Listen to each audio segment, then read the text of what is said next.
ሰዋሰው ቅምሻ ከሰዋሰው መተግበሪያና ዩቲዩብ ቻናል የተገኙ ቁም ነገሮች የሚቀርቡበት ሰዋሰው ቅምሻ ዘወትር እሁድ በዚህ ሰዓት። ሰላም እንደምን አላችሁ የተወደዳችሁ የተከበራችሁ ከልቦ በቀረበው በትርታ 97.6 እየተከታተላችሁን የምትገኙ አድማጮቻችን ሰዋሰው ቅምሻችን ሳምንቱን ጠብቆ ፏድምቅ ሽብርቅርቅ ብሎ ከናንተ ጋር የተለያዩ ጉዳዮችን ለናነሳ እዚህ እንጦጦ ስቱዲዮ ተገኝተናል። ውድ አድማጮቻችን እንደምን ከረማችሁ እንደምን ሰነበታችሁ? ይኸው ደግሞ ሰዓታችን ደርሶ ሰዋሰው ቅምሻችንን ይዘን ከተፍ ብለናል። ከሰዋሰው ቅምሻችን ጋር እንግዲህ አድማጮቻችን ከቆዩ የተለያዩ መሰናዶዎች ከሰዋሰው መልቲሚዲያ የተገኙ ቆንጆ ዜማዎች እንዲሁም የተለያዩ ፕሮግራሞችን ወደ እነሱ እናደርሳለን። ዛሬ እንግዲህ አሽያው ድምጼም ዘጋ ያለው ትንሽ ጉንፋን ይዞኛል ከዚህ ከክረምቱ ጋር በተያያዘ ስለዚህ አድማጮቻችንንም ይቅርታ እንጠይቃለን። ሰዋሰው ቅምሻችንን ጀምረናል። እንጦጦ ስቱዲዮ ነው የምንገኘው። ለናቲ ጉንፋን ያሰባችሁ ሰዎች አጥሚቷን ሾርባን ይዛችሁ መምጣት ትችላላችሁ። እንቀበላለን። ጊዜ በጣም እየሄደ ነው። 2019ን ልንቀበል በቀናቶች የሚቆጠሩ ጊዜያት ነው የቀሩን። ይሮጣል እጅግ በጣም ይሮጣል። እንግዲህ የትምህርትም የሚጀመርበት ቀን ይፋ ሆኗል። መስከረም 5 ቀን እንግዲህ የመንግስት ትምህርት ቤቶች የትምህርት ሂደቱን ይጀምራሉ ማለት ነው። ስለዚህ ተማሪዎች ካሁኑ መዘጋጀት አለባቸው። እንዳልከው ናሽ በጣም ነው የሚሮጠው። ክረምቱ እንግዲህ ሳናቀው ነሐሴ ይገባል። ልክ ነው። በመጪዎቹ ቀናቶች የተለያዩ ክብረ በዓላትን የምናስተናግድበት አሸንዳንና ሌሎች ቡሄም አለ አሸንዳ አለ ሌሎች ሀገራችንን ሁሌም የሚያስተዋውቁልን ደስ የሚሉ በዓላቶች ከፊት ለፊታችን እየመጡ ነው የሚገኘው። እኛ ቀድሚያ ታዲያ ከሁሉም ቀድመን እንኳን አደረሳችሁ የሚል መልእክታችንንም ለማስተላለፍ እንወዳለን። እናቴ ዛሬ ነሐሴ 3 ላይ ነው የምንገኘው። ከ10 ቀን በኋላ የቡሄ ክብረ በዓል ለነገሩ የሚቀጥለው ሳምንት ከአድማጮቻችን ጋር ስንገናኝ እኛም ግጥም እናወጣላቸዋለን። እስከዛ ድረስ እነሱም እያዘጋጁ ይጠብቁን። በሰዋሰው ፖድካስት ኔትወርክ ላይ ፕሮግራማችን ሁልጊዜ ይደመጣል።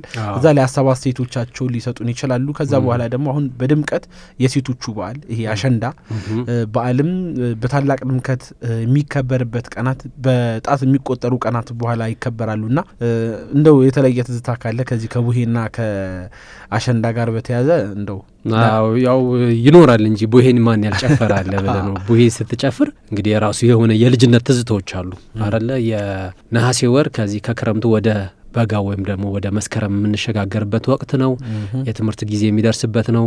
ከዛ ውጭ ደግሞ ከእድሜ እኩዮች ጋር ሆነ አካባቢ ላይ ቡሄ ጨፍረህ ሙልሙል ሳንቲሞችን የምሰበስብበት ነው። የራሱ ደስ የሚል ትዝታ አለው። አካባቢው በጭስ ሲሞላ ታየዋለ። ከደመናው ጋር ደግሞ ሲዋሃድ የሚፈጥረው የራሱ የሆነ ድባብ አለውና በጣም ደስ ከሚሉኝ ልጅነቴንም በጣም ከሚያስታውሱኝ ባህል አንዱ የቡሄ በዓል ነው። እንዳልኩም ደግሞ ከዚህ ጋር ተያይዞ አሸንዳ፣ አሸንድዬ፣ ሶለል የተለያዩ በዓላት በተለያዩ የሀገራችን ክፍል ይዘጋጃሉ ይካሄዳሉም። እንግዲህ ቀኑ ሲደርስ እለቱ ሲደርስ በልዩ ፕሮግራም ወደ አድማጮቻችን የምንደርስ ነው የሚሆነው። እንዳልከው ግን አሽዬ ከኛ ከዚሁ ቀደም ብለን እንኳን አደረሳችሁ ማለት እንወዳለን።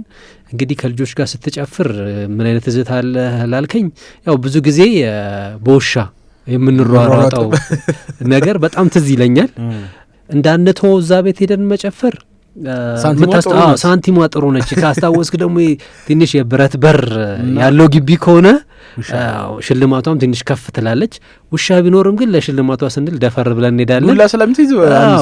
ግን ወዲያው ነው የምንበታተነው ጩኸቱን ስንሰማ ወይ ግቢው ሲከፈት። አንዳንዴ የፍራቻም ነው ጭፈራችን እኮ በር ላይ ሆነን ውሻው መጣ አልመጣ የሚል እንደዚህ አይነት ትዝታዎች አሉ። እኔ እንግዲህ አንዱ ትዝታኝ ነው። ልክ ነው። ሁሌም ክረምት መጥቶ ከክረምት የነሐሴው ወራት ላይ የነሐሴ ቀናት ላይ በጣም ብዙ ወደ ልጅነት የሚመልሱ ሁሉም ሰው የሚናፍቃቸው የተለያዩ አይነት በሃይማኖታዊም ቢሆን የተለያዩ ክብረ በዓል ይደረጋሉ። ደግሞ በመግቢያችን እንዳልነው የትምህርት መጀመሪያ ጊዜዎች ደርሰዋል።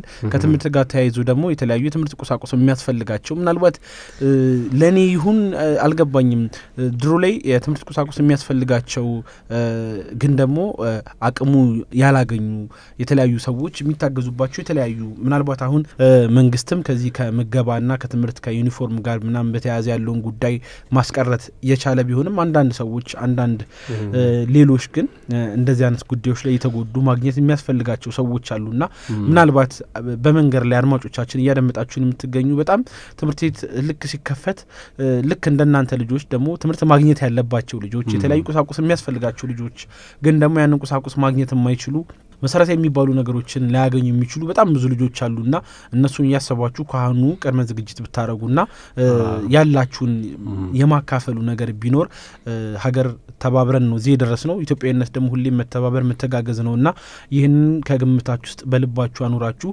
በሚቀጥሉት ቀናቶች የተለያዩ በጎ ነገሮችን የምታደርጉበት አንድ ስራ ሳንድ እስኪርቶ መስጠት በጣም ትልቅ ዋጋ አለውና እንደዚህ አይነት ሁኔታዎች ላይ ብትሳተፉ የሚል መልእክቶችን ልናስተላልፍ እንወዳለን። ሌላው ከዚህ ጋር በተያያዘ ናቲ አሁን ከዚህ ከንጽህና መጠበቂያ ተያይዞ ሌሎች ተማሪዎች ትምህርት ቤትም ከፍተኛ ትምህርት ተቋማትም የሚቸገሩበት ነገር ያሉ ተማሪዎች የሚቸገሩበት ነገር ከዚህ ከንጽህና መጠበቂያ ጋር በተያያዘ በጣም ብዙ ችግሮችን እንሰማለን ስንመለከትም ኖረናልና ምናልባት እነሱ ነገሮችን ላይ ታሳቢ ተደርጎ የተለያዩ ድጋፎች የሚኖሩበት እርስ በርሳችን አንድ ነገር ማድረግ አንድ የ100 ምናምን ብር የ200 ምናምን ብር አንድ ሰው ማድረግ በጣም የብዙን ሰው ቀላል አይደለም ያስተካክላልና እንደው 2018 መውጫውን 2019 መቀበያውን ለሌሎቹ ብርሃን ተስፋ የምንሰጥበት እኛም ደግሞ ምንመረቅበትም ነውና እንደዚህ አይነት ድርጊቶችን የማድረግ ሀሳብ ቢኖራችሁ በልባችሁ ብታስቡበት የሚል መልእክቴን ለማስተላለፍ እወዳለሁ ማለት ነው። ናቲ ቆንጆ መልእክት ነው። እሺ እንግዲህ ደጋግ ልብ ያላቸው ኢትዮጵያኖች አሉ፣ ብዙ ኢትዮጵያኖች አሉ ካላቸው ላይ የሚያካፍሉ የሚያግዙ አሉ። ያነሳቸውም ጉዳዮች በጣም ትልልቅ ጉዳዮች ሊተኮርባቸው የሚገቡ ጉዳዮች ናቸው። የትምህርት ቁሳቁስና የሴቶች የንጽህና መጠበቂያ ፓድ ትንሽ አስቸጋሪ ነው። አሁን ደግሞ ወላጅን በጣም የሚቸገርበት ነው። አዲስ ዓመት ከመምጣቱ ጋር ብዙ ወጪዎች አሉበት ወላጅ እነዚህን የማሟላት ችግር ያሉባቸው ብዙ የማህበረሰብ ክፍሎች ይኖራሉና እንዳልከው መንግስት በራሱ የሚወጣው የሚያግዘው ነገር አለ። ከዛም ባለፈ ደግሞ የግል ባለሀብቶች፣ ግለሰቦች፣ ጎረቤቶች እኔ ማቃቸው አሉ አካባቢ ላይ ለተወሰኑ ልጆች የትምህርት መሳሪያ ሙሉ በየአመቱ የሚገዙ ግለሰቦች አሉ። ልብሶችን የሚገዙ ግለሰቦች አሉና ያው መተጋገዝ መረዳዳት የኢትዮጵያዊ ባህላችን ነው፣ ይቀጥላል። 2019 ደግሞ መጥቶ እነዚህ ልጆች በደስታ በተስፋ ከሌሎች እኩዮቻቸው ጋር ተምረው ነገ ለወግ ለማድረግ የሚበቁበት ሀገርን፣ ወገንን፣ ቤተሰብን የሚጠቅሙበት ጊዜ ይመጣልና መተጋገዙ በጣም ትልቅ ትኩረት ሊሰጠው የሚገባው ጉዳይ ነው። እንተጋግዛለን ማሽ ልክ ነው። እያደመጣችሁ የምትገኙት ከልቦ በቀረበው በትርታ 97.6 እየቀረበላችሁ የሚገኘው የሰዋሰው ቅምሻ መሰናዷችን ነው። በሰዋሰው ቅምሻ መሰናዷችን የተለያዩ ስፖርታዊ ጉዳዮችን፣ የተለያዩ ታሪክ፣ ህግና የህግ ነክ ጉዳዮች በሰዋሰው ፖድካስት ኔትወርክ ዩቲዩብ ቻናላችን ሁልጊዜ ወደ እናንተ ይደርሳሉ። እናንተን የሚያሳድጉ የሚያስተምሩ መሰናዶችን በየሳምንቱ ወደ እናንተም እናደርሳለን። ታዲያ የሙዚቃ ፋታ ወስደን እንመለሳለን። ስንመለስ ግን የሰዋሰው ቅምሻ መግቢያ የሆነን በሳምንቱ ምን አዳዲስ ነገሮች አሉ የሚለውን እናደርሳችኋለን። በሰዋሰው ቅምሻችን የምንጋብዛችሁ ሙዚቃዎች ሁሌም ቢሆን በሰዋሰው መልቲሚዲያ የተዘጋጁ ከሰዋሰው አፕ ሚውዚክ እንዲሁም ከሰዋሰው መልቲሚዲያ ዩቲዩብ ቻናል የተገኙ ናቸውና እነሱንም በአፓቸውንም ከፕሌይ ስቶርና ከአፕ ስቶር መተግበሪያውን እያወረዳችሁ እንዲሁም ደግሞ የሰዋሰው መልቲሚዲያን የዩቲዩብ ቻናል ሰብስክራይብ እያደረጋችሁ የተለያዩ ሙዚቆችን ማድመጥ ትችላላችሁ። አብራችሁን ስላላችሁ አብራችሁን ስለምትቆዩም ጭምር እጅግ አድርገን እናመሰግናለን። ተመልሰን እንገናኛለን።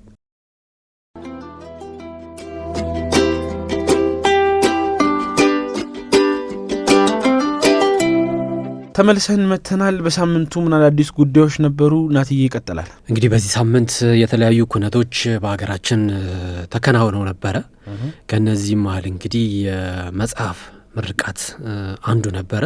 በመሀል የተሰኘው መጽሐፍ እንግዲህ ቅዳሜ ዕለት ተመርቋል ማለት ነው። ይህ በጋዜጠኛ ደራሲ እመቤት አብዲሳ የተዘጋጀው በመሀል የተሰኘው የፈጠራ መጽሐፍ ትናንትና ቅዳሜ ዕለት ከቀኑ 8 ሰዓት በእስጢፋኖስ ቤተ ክርስቲያን ህርባን ሴንተር በሚባለው የከተማ ማዕከል ተመርቋል ማለት ነው።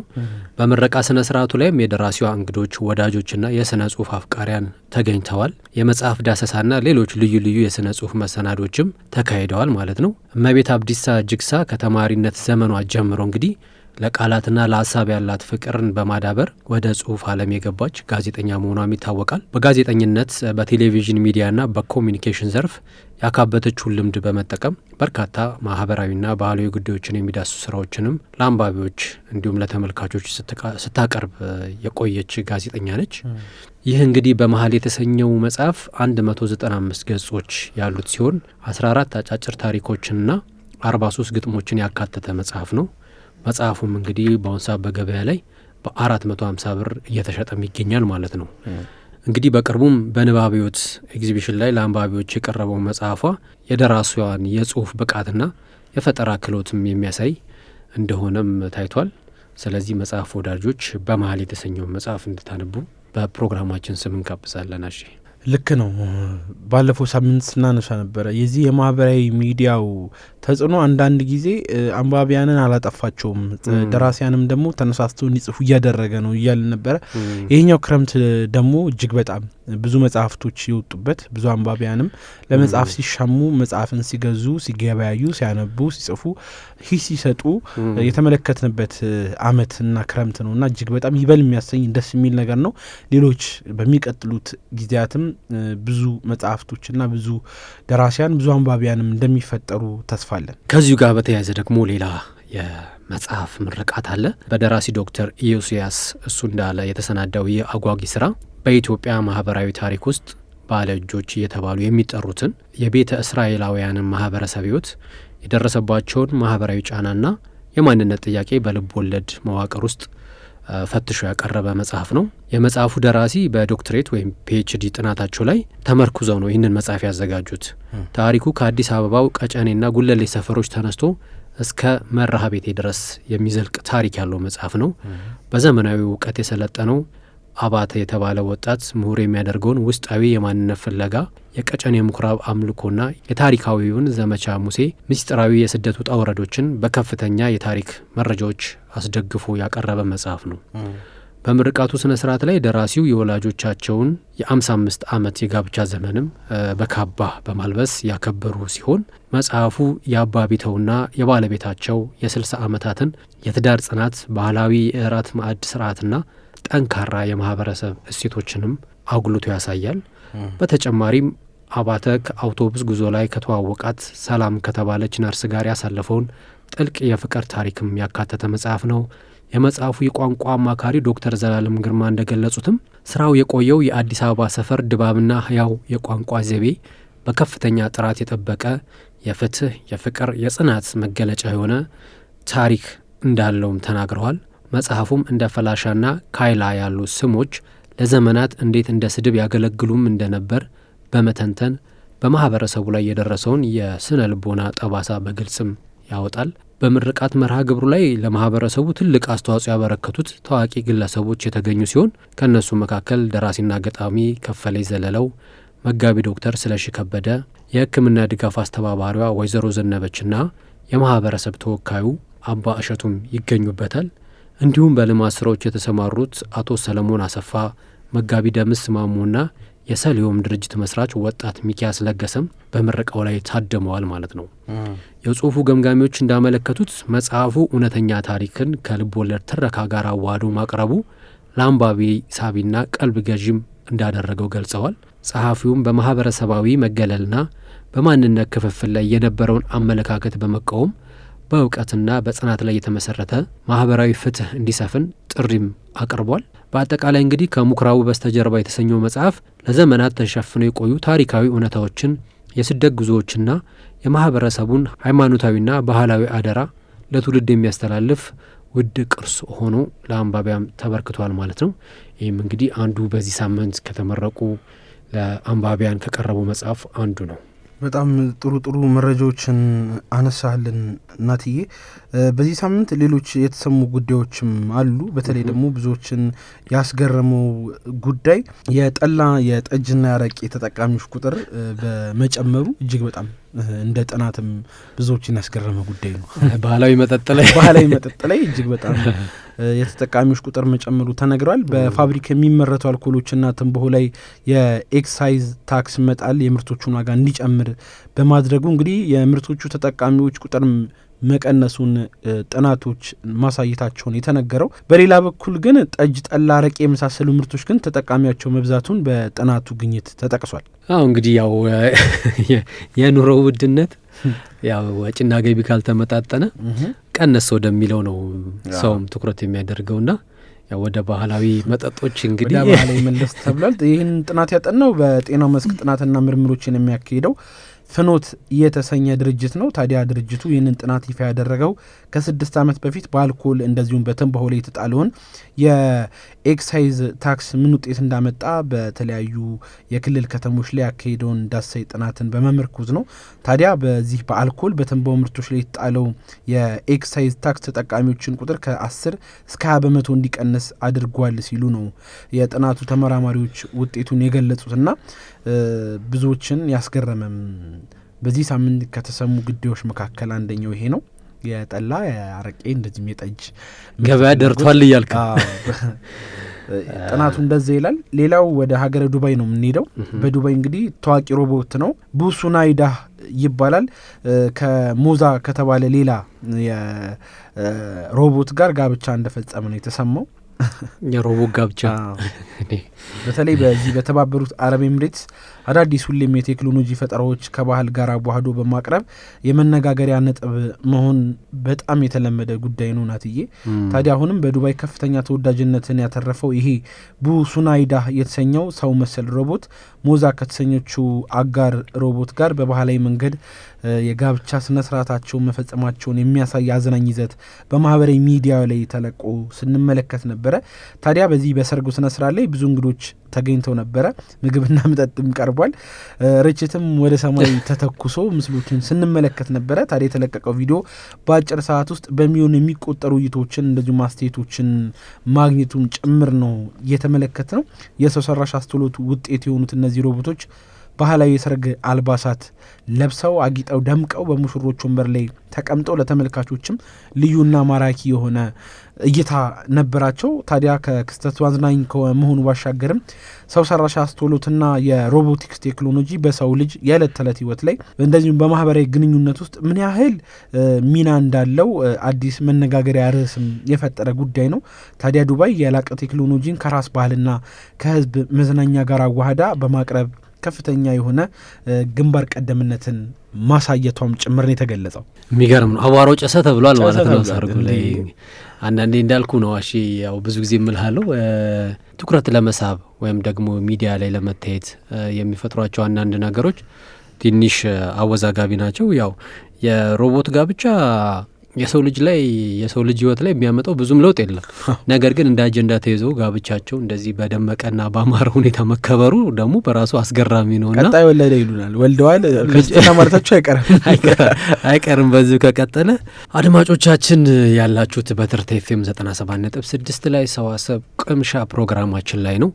የሳምንቱ መረጃችን ይቀጥላል። ነገር ግን አሁን የሙዚቃ ፋታ ወስደን እንመለሳለን። አብራችሁን ቆዩ።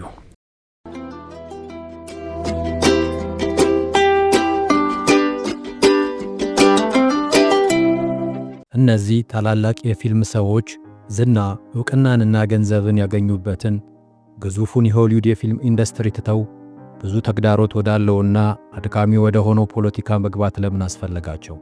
ይህ ጥያቄ የበርካታ ሰዎች ጥያቄ ነው። ውድ የቻናላችን ቤተሰቦች አብራችሁን ከዘለቃችሁ ታዲያ እነዚህ ታላላቅ የፊልም ሰዎች የትወና ሙያቸውን ትተው ፖለቲካ ውስጥ እንዲገቡ የገፋፋቸው ዋና ምክንያት ምንድን ነው የሚለውን መልስ በዚህ ቪዲዮ ይዘንላችሁ የቀረብን ሲሆን ለቻናላችንም አዲስ ከሆናችሁ ሰብስክራይብ በማድረግ ቤተሰብ እንድትሆኑ ጋበዝን። አንደኛ፣ ሮናልድ ሬገን። ሮናልድ ሬገን ከስኬታማ የሆሊውድ ተዋናይነት ወደ አሜሪካ ፕሬዝዳንትነት መምጣቱ በፖለቲካ ታሪክ ውስጥ እጅግ አስደናቂ ከሆኑ ሽግግሮች አንዱ ነው። ይህ ለውጥ የቀድሞ ሕይወቱንና ክህሎቶቹን ለፖለቲካዊ ስኬት እንዴት መሠረት እንደሆኑም ያሳያል። ሬገን ሥራውን የጀመረው በሬዲዮ ስፖርት ኮመንተሪነት ሲሆን በ1937 ወደ ሆሊውድ በመሄድ የፊልም ተዋናይ ሆነ። በ1930ዎቹ፣ 40ዎቹና 50ዎቹ በርካታ ፊልሞች ላይ ተሳትፏል።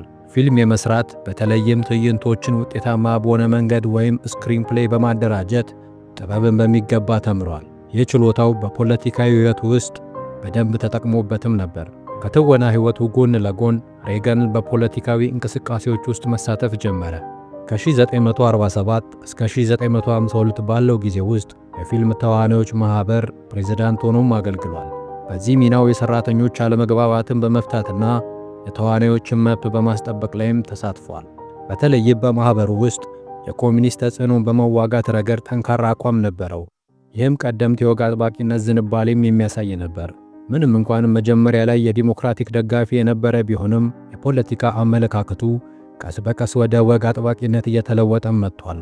በ1962 በይፋ ፓርቲውን ወደ ሪፐብሊካን ለወጠ። የፊልም ሥራውን ካቆመም በኋላ ሬገን ለጄኔራል ኤሌክትሪክ የቴሌቪዥን ፕሮግራም አዘጋጅና የኩባንያው ቃል አቀባይ ሆኖ ተቀጠረ። በዚህ ሚናው በመላው አገሪቱ በመዘዋወር ወግ አጥባቂና ንግድን የሚደግፉ አነቃቂ ንግግሮችንም ያቀርብ ነበር። የሬገን የፖለቲካ የሕይወት ቁልፍ ምዕራፍ የተጀመረው በ1960ዎቹም ነበር። በ1964ቱ ፕሬዝደንታዊ ምርጫ ወቅት የሪፐብሊካን እጩ ባሪ ጎልድዋተርን ድጋፍ ያደረገ ሲሆን በወቅቱም ለመምረጥ ጊዜው አሁን ነው በተሰኘው የቴሌቪዥን ንግግሩ የፖለቲካ ሕይወቱን መነሻ ተደርጎ ይወሰዳል። ይህ ንግግር በሰፊው የሬገን ስም ከወግ አጥባቂ እንቅስቃሴው ጋር አቆራኘው። በዚህ ንግግሩ ያገኘውን ተወዳጅነት ተከትሎ ደጋፊዎቹ በ1966 ለካሊፎርኒያ ገዥነት እንዲወዳደር አሳመኑት። በወቅቱ የነበሩት ዲሞክራቲክ ገዢ ኤድመንድ ጂ ፓት ብራውንን በማሸነፍ የካሊፎርኒያ ገዢ ሆኖ ተመረጠ። ሬገን ከ1967 እስከ 1975 ለሁለት የሥልጣን ዘመን የካሊፎርኒያ ገዢ ሆኖም አገልግሏል። በገዢነት ዘመኑ ትልቅ የበጀት ጉድለትን ለማስተካከል ጥረትም አድርጓል። ሬገን በ1968 እና በ1976 የሪፐብሊካን ፕሬዝዳንታዊ እጩነትን ለማግኘት ሞክረው የነበረ ሲሆን በመጨረሻም በ1980 የሪፐብሊካን ፓርቲ እጩነትን አግኝቶ በወቅቱ የነበሩትን ፕሬዝዳንት ጂሚ ካርተርን በማሸነፍ የዩናይትድ ስቴትስ 40ኛው ፕሬዝዳንት ሆኖ ተመረጠ። በ69 ዓመቱ ሥልጣን በመያዝ በወቅቱ ወደ ዋይት ሃውስ ከገቡት አንጋፋ ፕሬዝዳንቶች መካከል አንዱም ነበር። የሬገን ፕሬዝዳንትነት ዘመን ከ1981 እስከ 1989 በዋነኝነት በሬገኖሚክስ በሚባለው ኢኮኖሚያዊ ፖሊሲ የሚታወቅ ነው። እነዚህም ከፍተኛ የግብር ቅነሳ፣ የንግድ ሥራዎችን ከቁጥጥር ነፃ ማድረግን፣ የመንግሥት ወጪን መቀነስና ወታደራዊ ወጪ መጨመርን ያካተቱ ነበር። በውጭ ፖሊሲ ረገድም የሶቪየት ኅብረትን በመገደብና የአሜሪካ ወታደራዊ ኃይልን በማጠናከር ላይ አተኩረው ነበር። ሮናልድ ሬገን የፊልም ተዋናይነት ልምዱንና የመናገር ችሎታውን ለፖለቲካዊ ስኬት የተጠቀመበት ሲሆን ከሆሊውድ ወደ ዋይት ሃውስ የሚደረግ ጉዞ እውን መሆኑን አሳይቷል። ሁለተኛ፣ ክሊንት ኢስትውድ። ክሊንት ኢስትውድ በሆሊውድ ውስጥ በታዋቂ ተዋናይና ዳይሬክተርነት ብቻ ሳይሆን ወደ ፖለቲካው ዓለም በመግባት ስኬታማ የሆነ ሰው ነው። ምንም እንኳን እንደ ሮናልድ ሬገን ያለ ትልቅ የፖለቲካ ቦታ ባይዝም በፖለቲካው ላይ የራሱን አሻራ አሳርፏል። ኢስትውድ በ1950ዎቹ አጋማሽ የትወና ሕይወቱን የጀመረ ሲሆን በ1960ዎቹ ደግሞ በስፓጌቲ ዌስተር ፊልሞች በተለይም ዘጋድ ዘባድ ኤንድ አግሊ በሚለው ፊልም ዝነኛ ሆነ። ከጊዜም በኋላ ደግሞ ዳርቲ ሃሪ በተሰኘው ፊልም ዕውቅናን አተረፈ። ከትወና በተጨማሪ በዳይሬክተርነትም ስኬታማ በመሆን በርካታ ተሸላሚ ፊልሞችን ሰርቷል። ኢስትውድ በፖለቲካ ላይ ዝንባሌ ማሳየት የጀመረው ገና በወጣትነቱ ነበር። በ22 ዓመቱ በሪፐብሊካን ፓርቲ ውስጥ የተመዘገበ ሲሆን በፖለቲካዊ ጉዳዮች ላይ ባለው አመለካከት ላይ ተመርኩዞ ለሪፐብሊካኖችም ሆነ ለዲሞክራቶች ተለዋጭ ድጋፍ ሰጥቷል። ለምሳሌ የቪየትናም ጦርነትን በመቃወምና በኋላ ላይ ደግሞ የአሜሪካ የውጭ ፖሊሲ የዓለም ፖሊሲ የመሆን ሚና ላይ ተችቷል። አሜሪካ ኮሪያ፣ ቪየትናም፣ አፍጋኒስታንና ኢራቅ ውስጥ የገቡባቸውን ጦርነቶች በተደጋጋሚ ተችቷል። ዩናይትድ ስቴትስን ከመጠን በላይ ወታደራዊ ጉዳዮች ላይ ብቻ ማተኮር የለባትም ወይም የዓለም ፖሊሲ ሚና መጫወት የለባትም ብሎም ያምናል። ጦርነት በቤተሰብና በሲቪል ሕይወት ውስጥ ለሚኖሩ ሰዎች ላይ የሚያደርሰውን ጉዳት እንደሚያሳይም ገልጿል። እነዚህ አቋሞቹ ወግ አጥባቂ ከሆነው የሪፐብሊካን ፓርቲ ክንፍ ጋር በተወሰነው መልኩ ይለያያሉ። ኢስትውድ በተለያዩ የፖለቲካ ጉዳዮች ላይ የራሱ የሆነ አቋም ያለው ሲሆን በአንዳንድ ጉዳዮች ከሪፐብሊካን ፓርቲ ጋር ቢስማማም በሌሎች ጉዳዮች ላይ ደግሞ ይለያያል። ራሱንም ወግ አጥባቂ አይደለውም በማለት ገልጿል። የኢስትውድ ትልቁና ይፋዊ የፖለቲካ ተሳትፎ የመጣው በ1986 ነው። በዚህ ዓመት በካሊፎርኒያ የምትገኘው የካርሜል ባይ ዘ ሲ ከተማ ከንቲባ ሆኖ ተመረጠ። ይህች ትንሽ ከተማ የራሷ የሆነች ያልተለመደ ሕጎች ያሏት ሲሆን ኢስትውድ ለከተማ ነዋሪዎች የሲቪል ነፃነትን ለማስፋትና አላስፈላጊ የአስተዳደር እገዳዎችን በማስወገድ የሰራ ሲሆን በከንቲባነት ዘመኑም ለ2 ዓመታት ብቻ ቆይቷል። ባመጣቸውም ለውጦች ከከተማው ነዋሪዎች አድናቆትን አግኝቶለታል። ክሊንት ኢስትውድ ራሱን እንደ ማህበራዊ ሊበራል ፍልስፍና አራማጅ አድርጎ የሚመለከት ሲሆን የፖለቲካ ፍልስፍናው ግለሰቦች በግል ጉዳዮቻቸው ላይ የመወሰን መብት ሊኖራቸው እንደሚገባም ያምናል። ግለሰቦች በግል ጉዳዮቻቸው ላይ መንግስት ወይም የሌላ አካል ጣልቃ ገብነት ሊኖር እንደማይገባም ያጎላል። ምንም እንኳን የፕሬዝዳንትነት ወይም የሴናተርነት ቦታ ለመያዝ እድሎች ቢኖሩትም ኢስትውድ ከዚህ በላይ ላለመሄድ መርጧል። ይህ ደግሞ በፖለቲካው ዓለም ካለው ልባምና ጥንቃቄ የተሞላበት አመለካከት የመነጨ ሊሆን ይችላል። ከትወናና ዳይሬክተርነት ባሻገር በፖለቲካዊ አስተሳሰቡና በተግባራዊ ተሳትፎ ከሆሊውድ ወደ ፖለቲካ በተደረጉ ሽግግሮች ውስጥ ልዩ ቦታ ያለው ሰው ነው። ሶስተኛ አል ፍራንከን። አል ፍራንከን በኮሜዲያንነቱና በፖለቲካዊ ተንታኝነቱ የታወቀ ሰው ሲሆን ከዚህ የመዝናኛ መስክ ወደ አሜሪካ ፖለቲካ በተሳካ ሁኔታ የተሸጋገረ ግለሰብ ነው። የእሱ ጉዞ ከሌሎች የሆሊውድ ተዋናዮች የሚለየው በኮሜዲያዊ ዝንባሌው ምክንያት ነው። አል ፍራንከን እንደ አውሮፓውያን አቆጣጠር ግንቦት 21 1951 በኒውዮርክ ከተማ የተወለደ ሲሆን በዋናነት ዝናን ያተረፈው በታዋቂው የቴሌቪዥን ኮሜዲ ትርኢት ሳተርዴይ ናይት ላይቭ ላይ በጸሐፊነትና በተዋናይነት ባበረከተው አስተዋጽኦ ነው። በዚህ ሥራው ለ15 ዓመታት የሠራ ሲሆን በርካታ ታዋቂ የፖለቲካ ጽሑፎችን በማበርከትም 5 የኤሚ ሽልማቶችን አግኝቷል። ከሳተርዴይ ናይት ላይቭ የቴሌቪዥን ዝግጅት ሥራው ከወጣም በኋላ ፍራንከን እንደ ኮሜዲያንና ደራሲ ሥራውን ቀጠለ። የፖለቲካ አመለካከቱን የሚገልጹ በርካታ መጽሐፎችንም ጻፈ። ከእነዚህም መካከል በ1999 ራሽ ሊምባ ኢዝ ኤ ቢግ ፋት ኢዲየት ኤንድ አዘርስ ኦብዘርቬሽን እና በ2004 ላይስ ኤንድ ዘ ላይንግ ላየርስ ሁ ቴል ዜም ኤ ፋር ኤንድ ባላንስ ሉክ አት ዘ ራይት ይገኙበታል። እነዚህ መጽሐፍት ወግ አጥባቂ የሆኑ የፖለቲካ ሰዎችና ፖሊሲዎችን በሳታይራዊ መንገድ የሚተቹ ናቸው። በ2004 እና 2007 መካከል ደግሞ አል ፍራንከን ሾው በተባለ የራሱ የሬዲዮ ፕሮግራም አዘጋጅ ነበር። በዚህ ፕሮግራም ውስጥ ቃለ መጠይቆችና ትንተናዎችን በማቅረብ ተራማጅ የፖለቲካ አመለካከቶችን ያራምድ ነበር። የፍራንከን ወደ ፖለቲካ የመሸጋገሩ ፍላጎት እየጨመረ መጣ። በ2007 የሬዲዮ ፕሮግራሙ የመጨረሻ ክፍል ላይ የአሜሪካ ሴኔት ውስጥ የሚኒሶታ ግዛትን ለመወከል እንደሚወዳደርም አስታወቀ። ምንም እንኳን ከዚህ በፊት ሙያዊ ፖለቲከኛ አይደለውም ብሎ ቢናገርም ለሴናተርነት ምርጫ ራሱን አዘጋጀ። ምርጫው ቀላል አልነበረም። በኖቬምበር 2008 በተደረገው ምርጫ ከሪፐብሊካን ፓርቲ ተወዳዳሪው ኖርም ኮልማን ጋር ከፍተኛ ፉክክርም አደረገ። በመጀመሪያው የድምፅ ቆጠራ ኮልማን በጥቂት ድምፅ ቀድሞ የነበረ ቢሆንም የግዴታ ዳግም ድምፅ ቆጠራ ፍራንከን በ225 ድምፅ አሸናፊ መሆኑን አሳየ። ኮልማን የድምፅ ቆጠራውን በመቃወም ወደ ፍርድ ቤት ቢሄድም በኤፕሪል 2009 ፍራንከን በ312 ድምፅ ልዩነት አሸናፊ እንደሆነ በድጋሚ ታወጀ። በዚህም የዩናይትድ ስቴትስ ሴናተር ሆኖ ለመጀመሪያ ጊዜ ስልጣን ላይ ወጣ። አል ፍራንከን ከ2009 እስከ 2018 ድረስ የሚኒሶታ ግዛት በሴኔት ውስጥ ወክሏል። በሴናተርነት ዘመኑ የሊበራል አቋሞችን በጽናትም ደግፏል። የፌዴራል ሰራተኞች፣ ዝቅተኛ ደሞዝ ክፍያ ያላቸው ማህበረሰቦች ክፍያቸው እንዲጨምር፣ በሀብታሞች ላይ ከፍ ያለ ግብር እንዲጣል እንዲሁም የጦር መሳሪያ ቁጥጥርን በማጠናከር ላይ ሰርቷል። በተጨማሪም የፕሬዝዳንት ባራክ ኦባማ የጤና እንክብካቤ ማሻሻያ ሕግ እንዲጸድቅ ደግፏል። በ2014 በተካሄደው ምርጫ ለሁለተኛ ጊዜ በአብላጫ ድምፅም አሸንፎ ነበር። አል ፍራንከን ከኮሜዲያንነትና ሳታይራዊ ጸሐፊነት ወደ ከፍተኛ የፖለቲካ ቦታ በሸጋገሩ የመዝናኛ ኢንዱስትሪ ውስጥ የተገኙ ክህሎቶችና የሕዝብ ግንኙነት ችሎታዎች በፖለቲካው መስክም ስኬታማ መሆን እንደሚችሉ አሳይቷል። አራተኛ አርኖልድ ሸዋርዜንገር። አርኖልድ ሸዋርዜንገር በሰውነት ግንባታ በፊልምና በፖለቲካ ሕይወቱ ትልቅ ስኬት ያስመዘገበ በኦስትሪያ ተወልዶ አሜሪካ ዜግነት ያገኘ ታዋቂ ሰው ነው። የሱ ከፊልም ወደ ፖለቲካ የመሸጋገሩ ጉዞ በብዙ ሰዎች ዘንድ አስደናቂ ሽግግር ተብሎ ይገለጻል። አርኖልድ ሸዋርዜንገር በ1947 ኦስትሪያ ውስጥ ተወለደ። ገና በወጣትነቱ የሰውነት ግንባታ ፍቅር ያደረበት ሲሆን በዚህ ዘርፍ እጅግ የላቀ ብቃት አሳይቷል። የመጀመሪያውን በሰውነት ግንባታ ውድድር የአማተር ሚስተር ዩኒቨርስ ማዕረግ በ1967 ካሸነፈ በኋላ በ1968 ወደ ካሊፎርኒያ በመሄድ በአሜሪካ ትልልቅ ውድድሮች ላይ ለመሳተፍ ስልጠናውን ቀጠለ። እዚያም 3 ተጨማሪ ሚስተር ዩኒቨርስ ማዕረጎችንና ለ6 ተከታታይ ዓመታት ከ1970 እስከ 1975 የፕሮፌሽናል ሚስተር ኦሎምፒያ ማዕረግን በማሸነፍ ታላቅ ስኬትን አስመዘገበ።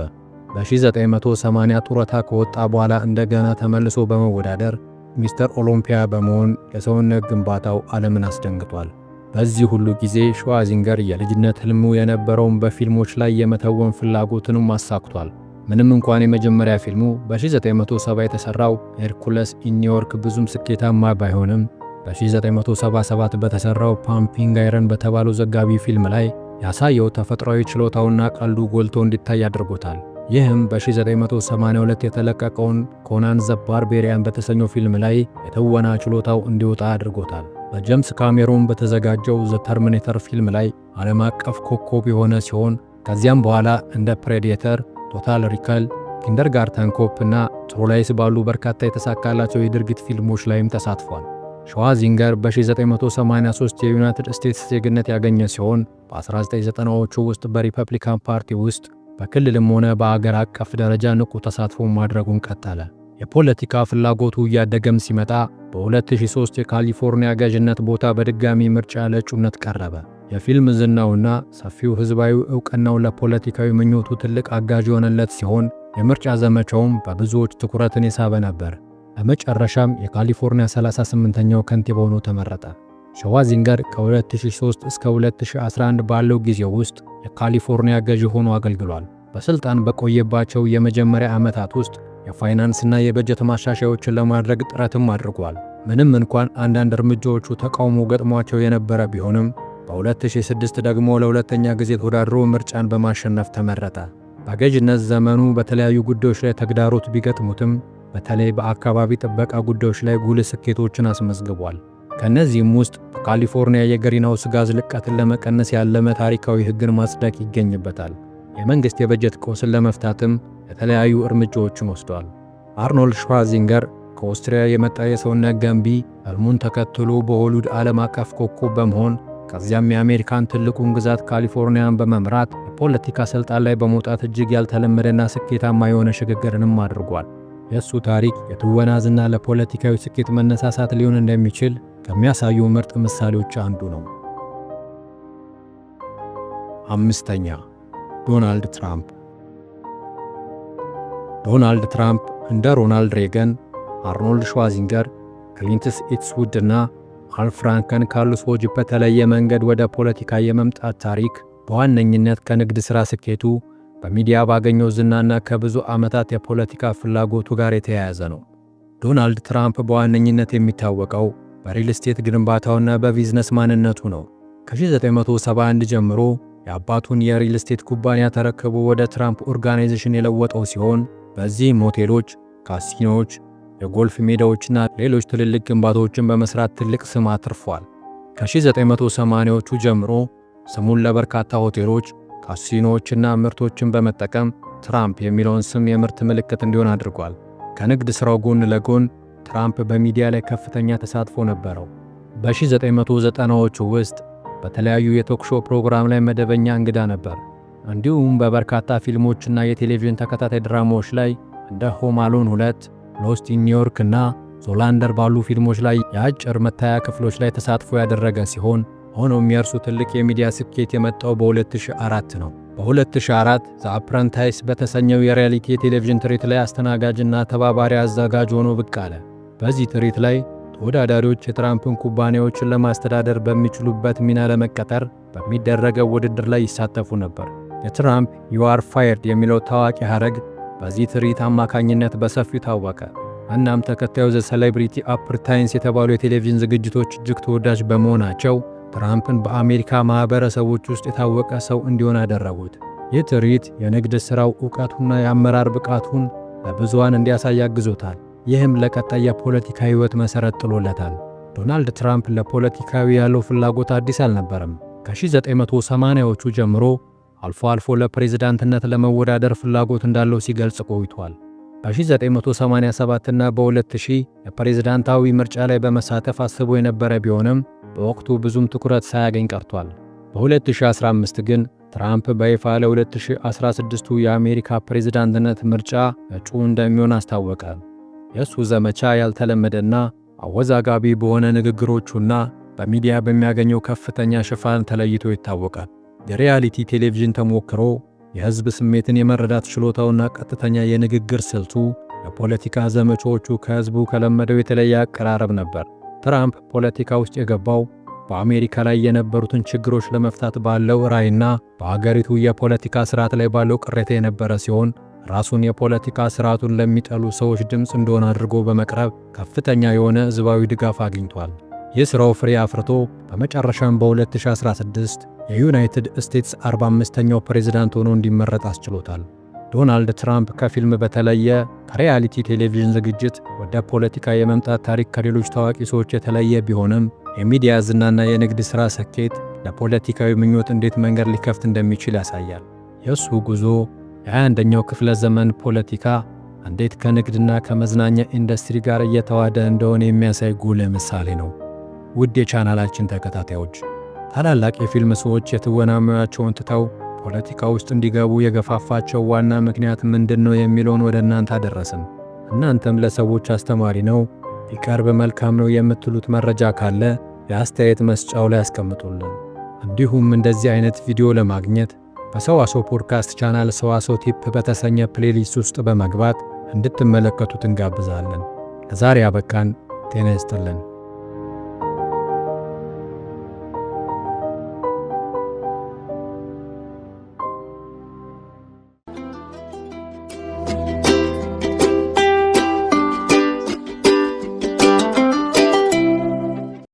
ተመልሰን መጣን። በሳምንቱ ምን አዳዲስ ነገሮች ነበሩ የሚሉትን እየነገርናችሁ ነው የምንገኘው።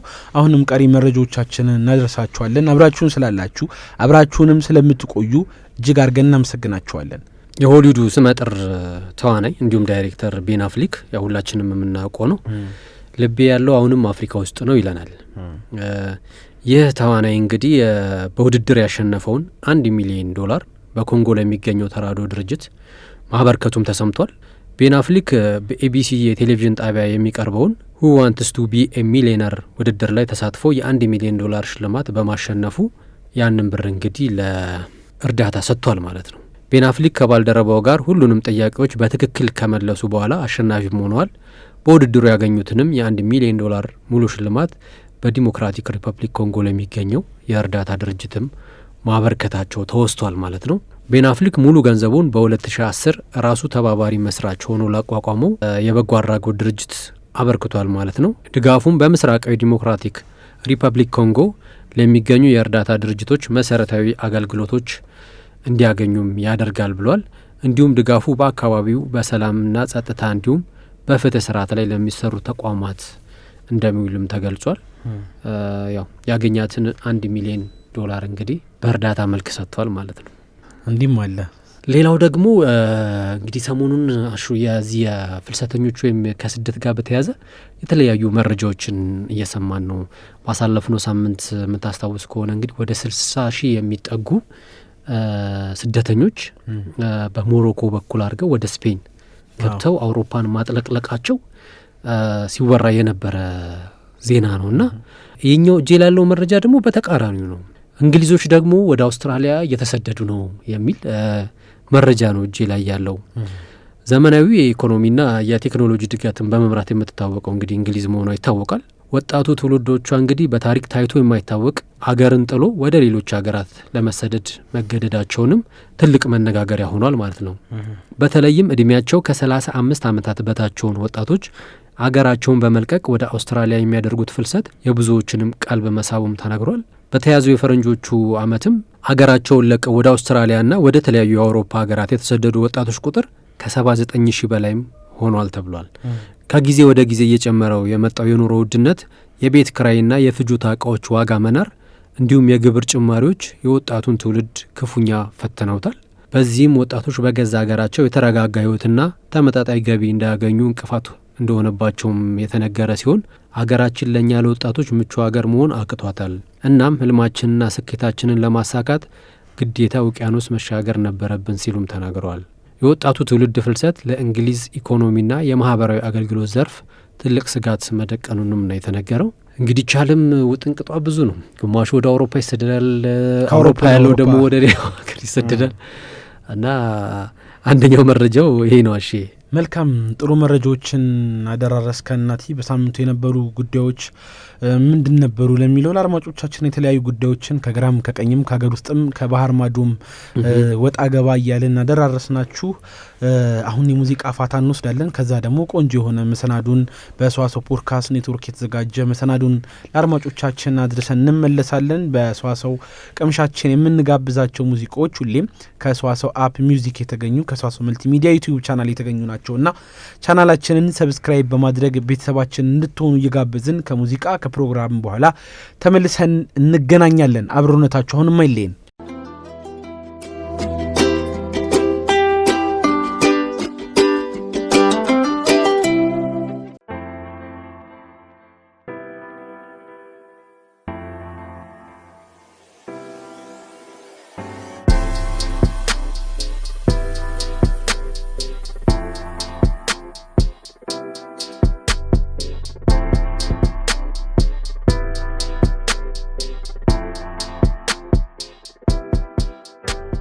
ሰላም የተወደዳችሁ እንዴት ናችሁ?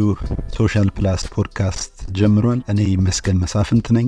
ዛሬ ከኔ ጋር ቆይታ እናደርጋለን። በሶሻል ፕላስ ፖድካስት ዘወትር እንደምንለው ወቅታዊ ማህበራዊ አጀንዳን ይዤላችሁ ቀርብ ያለው በዚህ ወቅታዊ ጉዳይ ውስጥ ብዙዎች እንደምትጠቀሙ እና ለተሻለ ለውጥ እንደምትሰሩ እንደምትበረታቱበት አምናለሁ።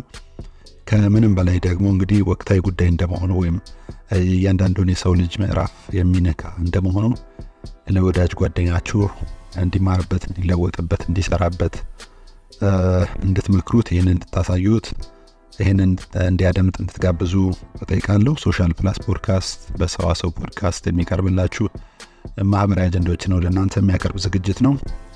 ይመስገን መሳፍንት ነኝ። አብራችሁን ቆዩ። ዛሬ እንግዲህ ይዤላችሁ የመጣሁት ጉዳይ ከባድ ሰው ነኝ ወይ የሚል ጥያቄ ነው። እንዴት ነው ከባድ ሰው ነኝ ብሎ ራሱን የሚጠይቅ ሰው የትህትና ምልክት ነው። በጣም መልካም ጥያቄ ነው የጠየቀው ማለት ይቻላል። እንግዲህ ከባድ ሰው ነኝ የምንለው በክብደት እንዳልሆነ መቼስ ሁላችሁም እንደምትወስዱት አምናለሁ። ይህንን የምናነሳው በዋነኝነት ከባህሪ አንጻርና ከመግባባትና በቡድን ውስጥ አብሮ ከመስራት ጋር ወይም ሰዎች ሲመለከቱን እንዴት ነው እንደ አስቸጋሪ ሰው ይቆጥሩናል የሚለውን ለማየት ነው ከባድ ሰው ነኝ የሚለው የምናነሳው ወይም አስቸጋሪ ሰው ነኝ የሚለውን የምናነሳው። አንዳንዶች እንግዲህ ሰውን አስቸጋሪ የሚሉበትን ነገር መጀመሪያ አንስቶ መጀመር ጥሩ ይሆናል። ቁጡ ሰው፣ አናዳጅ ሰው፣ አኩራፊ ሰው ሲያገኙ ሰዎች ከባድ ሰው ነው ወይም አስቸጋሪ ሰው ነው ይላሉ። ዝምተኛ፣ አዋራጅ፣ ጉረኛ፣ ጥቅመኛ ሰውንም ሲያገኙ እንደዚሁ አስቸጋሪ ሰው ነው ይላሉ። በእርግጥ የነዚህ ድምርም ሊሆን ይችላል፣ የነዚህ ማነስና መብዛትም ሊሆን ይችላል። በብዛት አሁን ያነሷቸው አሉታዊ ጎኖች ስለሆኑ በብዛት ሲበዙ ነው አስቸጋሪ ሰው ናቸው የሚባለው። በአንጻሩ ደግሞ ሳቂታ፣ ተጫዋች፣ ቀልደኛ፣ ዝምተኛም ሆነው አንዳንድ ሰዎች አስቸጋሪ ሰው ሊባሉ ይችላሉ።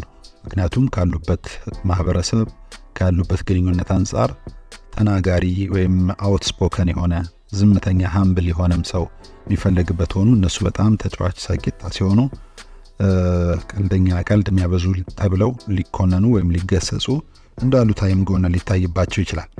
ስለዚህ ከባድ ሰው ነኝ የሚለው ለማህበረሰብ ወይም ላለበት ስብስብ ክፍት ሆኖ የሚቆይ ነው ማለት ነው። አንድ ነገር ግን አስመረን እንለፍ። ዛሬ የተወደዳችሁ አድማጮች ከባድ ሰው ብትሆንም መሻሻል ትችላለህ፣ መለወጥ ትችላለህ። ለለውጥ ሁልጊዜም ክፍተት አለ፣ በር አለ ለማመን ይጠይቃልና ከባድ ሰው ነኝ ወይ ለሚሉ ሰዎች ከባድ ብትሆንም ችግር የለውም የሚለውን መጠቆም ያስፈልጋል። ምክንያቱም መለወጥ ስለሚቻል። አስቸጋሪ ሰው ነኝ ብላችሁ የምታስቡ ሰዎችም እንዲሁ አስቸጋሪ ብትሆንም መለወጥ መሻሻል ይቻላልና በተለይም እነዚህን አሁን የምናነሳቸውን 10 ነጥቦች በመውሰድ በእነዚህ ውስጥ ማሻሻል ከቻላችሁ ካላችሁበት ደረጃ ማለት ነው። ሁሉ ጊዜ እንደ ስፔክትረም ነው፣ እንደ ማስመሪያ ነው። ማስመሪያ ላይ 30 ቁጥሮች ቢኖሩ 1 2 3 እያለ የሚቀጥል ደረጃ 1 ላይ ያለ ሰውና ደረጃ 30 ላይ ያለ ሰው ብላችሁ አስቡት። በአስቸጋሪነትም ማዕቀፍ እንደዛው ነው። አሉታዊ ጎናችን 3 ላይ 4 ላይ ከሆነ እና መቀነስ ከፈለግን መቀነስ የምንችለው ነው። እንደ በሪሞታችን አንስተን ከቴሌቪዥናችን ከሬዲዮናችን ላይ ድምፅ እንደምንቀንሰው ችግሮቻችን ማህበራዊ ተራክቧችንን ሶሻል ኢንተራክሽንንም ሶሻል ቢሄቪየርንም ማህበራዊ ባህሪያችንን ከሰው ጋር ያለንን ግንኙነትም እንደዚሁ መቀነስ እንችላለን። ለአስቸጋሪ ሰዎች የቀረበ ጥሪ ነው። እንግዲህ አስቸጋሪ ነኝ ብለው ለሚያስቡ አስቸጋሪነታቸውን ደግሞ ለሚጠራጠሩ ሰዎች ዛሬ እንግዲህ 10 ቁልፎችን እናነሳለን።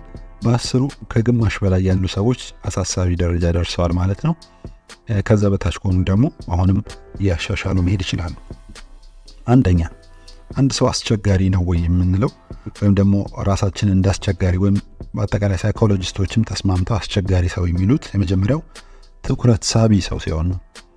ትኩረት ፈላጊም በአብዛት ደግሞ በማህበራዊ ግንኙነት ውስጥ ትኩረትን የሚስቡ ወይም ትኩረትን አትራክት ማድረግ የሚፈልጉና የሚወዱ ሰዎች፣ ሴንተር ኦፍ አቴንሽን መሆን የሚፈልጉ ሰዎች አስቸጋሪ ሰዎች ልንላቸው እንችላለን። ወይም ከባድ ዲፊካልት ፐርሶናሊቲ ልንለው እንችላለን። ይህን ፐርሶናሊቲ ትሬት ግን መቀየር ይቻላል። ሳቢ የሚለው እንግዲህ እንደ መሬት ስበት ነው። ወደ ላይ በዘለልን ቁጥር መሬት ስባ ወደታች እንደምታደርገን ትኩረትን በዛ ልክ መሳብ የሚፈልጉ ሰዎች ነው እንጂ ግርማ ሞገስ ኖሯቸው በንግግራቸው በጓደኝነታቸው ተወዳጅ ሆነው ሰው ሲቀርባቸው ሁሉ ጊዜ አቴንሽን የሚስቡ ሰዎችን ለማለት አይደለም።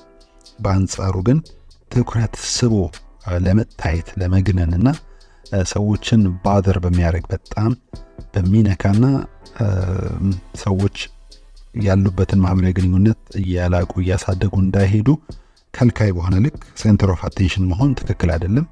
ይህንን በሂደት ነው መንቀንሰው። አንዳንድ ሰዎች ለምሳሌ በጣም ተናጋሪ ናቸው፣ ብዙ ማውራት ይወዳሉና በገቡበት ቡድን ሁሉ እነሱ በተገኙበት ስብሰባ እነሱ በተገኙበት ማህበራዊ ኢንተራክሽን ጓደኝነት ሊሆን ይችላል፣ ቤተክርስቲያን ሊሆን ይችላል፣ መስጊድ ሊሆን ይችላል፣ የጓደኞች ስብስብ ሊሆን ይችላል፣ ትኩረት ስበው የሚቀመጡ ሰዎች አሉና ይህንን ማሻሻል መቀነስ መቻል ያለንበትም ደረጃ ይወስነዋል። እንደው እንደ ስፔክትረም አድርገን ከ1 እስከ 10 ቁጥር ስንት ደረጃ ተሰጥቷላችሁ ለራሳችሁ ትኩረት ሳቢነት ብንል ከግማሽ በላይ ከሆነ አደጋ ያለውና እሱን መቀነስ መቻል አለብን። ወደ ሁለተኛው እንለፍ። ሁለተኛው አናሳ አዘኔታ የምንለው ነው፣ ሎው ኤምፓቲ። እንግዲህ በእንግሊዘኛው ኤምፓቲና ሲምፓቲ የሚባሉ ሁለት ተቀራራቢ አንድ የሚመስሉ ነገር ግን ልዩነት ያላቸው ቃላት አሉ። ኤምፓቲ ማለት አዘኔታ ማለት ትንሽ አዘኔታ ያላቸው ወይም ለሰው የማያዝኑ ከሰው ጋር ማብረው የማያዝኑ ሰዎች አስቸጋሪ ሰዎች ናቸው። አናሳ አዘኔታ ማለት ሲምፓቴቲክ መሆን ላይጠየቅብን ይችላል። ሲምፓቲ የሚባለው ከሰውየው ጋር አብራችሁ ስታዝኑ ነው። ለምሳሌ የሚያለቅስ ሰው አይታችሁ ወደ ለቅሶ መትገቡ ከሆነ ነው። በብዛት እንደውም ካውንስለር ስትሆኑ ሶሻል ወርከር ስትሆኑ ሰውየው ምንም አደጋ ውስጥ ቢሆን እናንተ አብራችሁ ማልቀስ አብራችሁ ማዘን የለባችሁም ይባላል። ኢምፓቴቲክ መሆን አለባችሁ፣ ሲምፓቴቲክ መሆን የለባችሁም ይባላል። ስለዚህ አናሳ አዘኔታ የሚባለው ግን ማህበረሰቡ በተፈጥሮ ለወደቀ ነው። አሁን ለምሳሌ ላዘነ ሰው፣ ሀዘን ለገጠመው ሰው፣ ለሞተበት ሰው አብረን እንድናዝን ሁሉም ማህበረሰብ የሚያውቀው የሚረዳው ነገር ነው። ህመም ለገጠመው ሰው፣ በችግር ውስጥ ላለ ሰው፣ በልመና ላይ ላለ ሰው ሁሌ አዘኔታ ሊኖረን ይገባል። አነስተኛ አዘኔታ ካላችሁ አስቸጋሪ ሰው ናችሁ ማለት ነው። ይህንን በቅርቡ የሚረጋግጡልኝ ምሳሌዎች አሉ። ለምሳሌ አርቲስት ዘሪቱ በቅርቡ ልጇን ስታጣ ብዙ ሰዎች አዘኔታቸውን ገልጠዋል። በጣም ከባድ ሀዘን ነው፣ ልጅ ነው የሞተባት፣ እንዴት ትወጣ ይሆን ብለው አብረዋት ቆመዋል። በአንጻሩ ደግሞ ይህንን አዘኔታ የሚገባውን አጀንዳ ወስደው የራሳቸው ጥቅመኛ የሆኑ ሰዎች ደግሞ ለራሳቸው አጀንዳ ሲጠቀሙበት እንመለከታለን። ይሄ ትልቅ አስቸጋሪነት ነው ወይም ከባድ የሳይኮሎጂ ፕሮብለም ነው። ማንኛውም ሰው ሊያዝን የሚገባበት ጉዳይ ስለሆነ ማለት ነው። የምታስታውሱ ከሆነ 2004 ዓ.ም መጨረሻ ላይ የቀድሞ ጠቅላይ ሚኒስትር አቶ መለስ ዜናዊ ባረፉ ጊዜ ማንኛውም ሰው ነው ያዘነው። ከተማዋ ላይ ሀገር ላይ ነው በጣም ሀዘን የመጣውና ጠቅላይ ሚኒስትሩን የማይወዷቸው ተቃዋሚያቸው የነበሩ ጠቅላይ ሚኒስትሩ ወደ እስር ቤት የጨመሯቸው ሰዎች ጭምር አዝነዋል። በዚህ በጣም ምሳሌ የሚሆኑት አቶ ስዬ አብርሃ ናቸው። ጠቅላይ ሚኒስትር በነበሩ ጊዜ በወንጀል ተጠርጥረው ወደ እስር ቤት የጨመሯቸው ሰው ናቸው። ግን መከላከያ ሚኒስትር ነበሩ። በኋላም በትልቅ ሚኒስትር ፖዚሽኖች አገልግለው የነበሩ ሰው ናቸውና አቶ ስዬ አብርሃ ግን በቪኦኤ የጠቅላይ ሚኒስትሩ ሞት እንዴት አዩት ተብለው ሲጠየቁ በጣም እንደሙ ተናግረዋል። አንደኛ ስላሳለፉት ጊዜ፣ ሁለተኛ ደግሞ ሰው በመሆኑ ብቻ አዝንለታለሁ። በጊዜ ነው የተቀጨው፣ ገና በ57 ዓመቱ ነው ብለው ነው ሀዘኔታቸውን የገለጡትና እንደዚህ አይነት ሰዎች ኩዶስ፣ ትክክለኛ መሪነት ኳሊቲ ነው፣ ትክክለኛ ሰብዕናም ነው። ሰው ሁሉ የሚያዝንበትን ነገር ማን ነው አብሮ ማዘን ያለበት? የሚደሰትበትንም ነገር እንደዚሁ መደሰት አለብን። ስለዚህ አናሳ ሀዘኔታ ካለህ ይሄ አንደኛ የአስቸጋሪ ሰውነት የከባድ ሰው መሆናችንን አመላካች ነው። ይህን ስፔክትረማችንን አይተን ልንሰራበት ይገባል። ሶስተኛው ለውጥን የሚገዳደር ቼንጅ ሬዚስታንት ሰው ከሆናችሁ አስቸጋሪ ሰው ናችሁ። ቴክኖሎጂ ሲለወጥ አብረን መለወጥ አለብን። አብረን መለወጥ አለብን ሲባል ለመልካም ነገር ሁሉ፣ መልካም ለሆነ ነገርና ለሰውን ለሚጠቅም ነገር ሁሉ አብረን ለመለወጥ ለመስራት ራሳችንን እያዘጋጀን መሄድ አለብን። ለውጥን የሚገዳደር ሰው ማለት ወይም ቼንጅ ሬዚስታንት ነው ማለት ለውጥን ሁሉ እናስተናግድ ማለት አይደለም። ነገር ግን በጎ ለውጦችንና ባህሪያችንን ሞልድ አድርገው የዕለት ዕለት ህይወታችንን ኑሯችንን ለበጎ ለመልካም ይጠቅማሉ ያልናቸውን ሁሉ በመውሰድ ልንጠቀምባቸው ይገባል። አንድ አባባል አለ በእንግሊዝኛ did you know the human brain is wired to resist change due to a fear of the unknown ይባላል።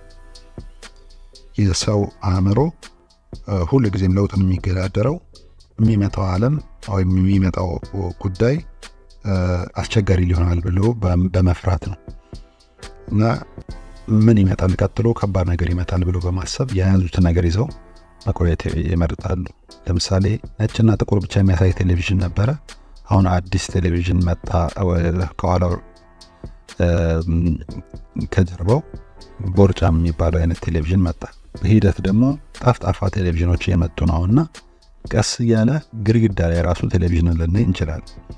እንደዚሁ ያለምንም መሳሪያ ማለት ነው እና ከጊዜው ጋር አብሮ መሄዳችን እኛን እየጠቀመን የሚሄድ ነገር ነው። እኔ አሁንም በነጭና ጥቁር ነው የማየው ማለት ኋላ ቀርነትም ነው፣ ቼንጅ ሬዚስታንትነት። ባህሪም ላይ እንደዚሁ ነው።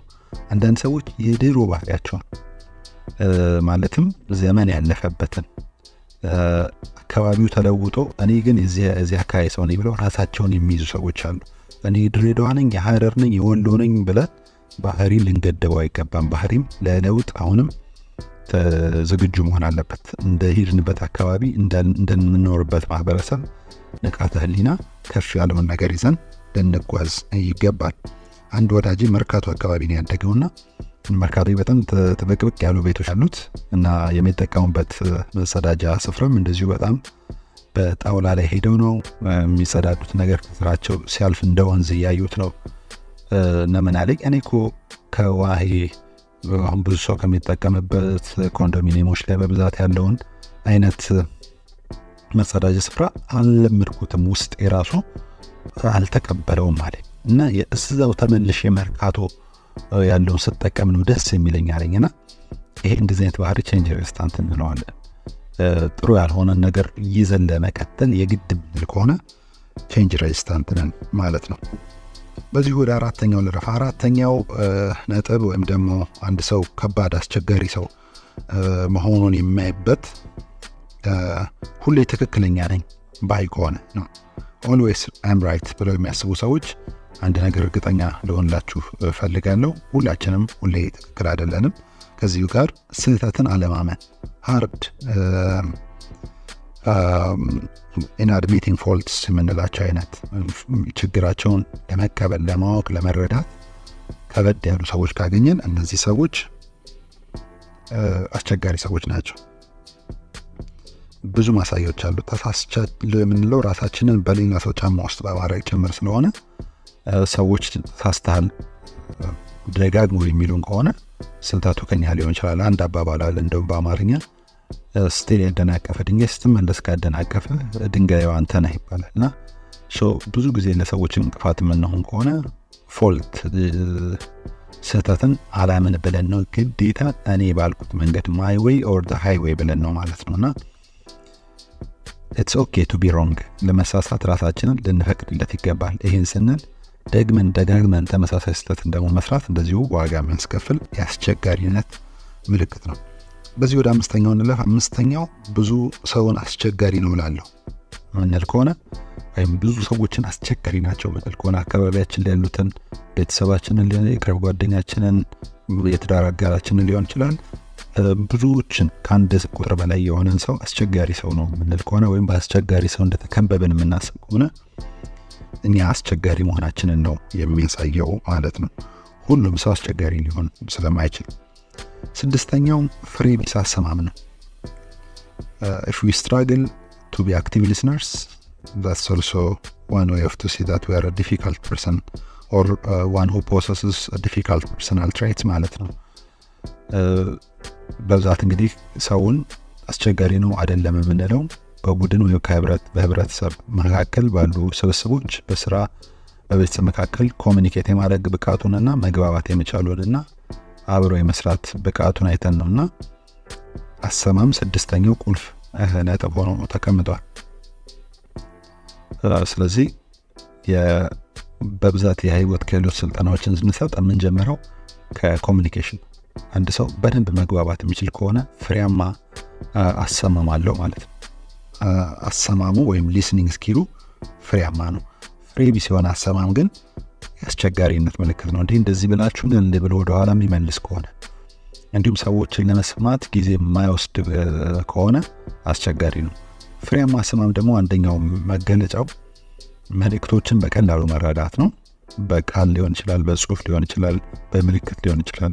መንፈሱን ራሱ የቡድን የስብሰባውን የስፒከሩን የተናጋሪውን ሰው መንፈስ ራሱ አንበቦ መረዳት ሲችል እዛው ደግሞ ሪፍሌክት ማድረግ ሲችል ነው። አዎ እንደዚህ ነው ያልከኝ ብሎ ሪፍሌክት አድርጎ ጉዳዩን ይዞ አንኳር ሀሳቡን ይዞ ነው ወደ ጉዳይ ማስፈጸሙ መሄድ ከሆነ ፍሬያማ አሰማም እንለዋለን።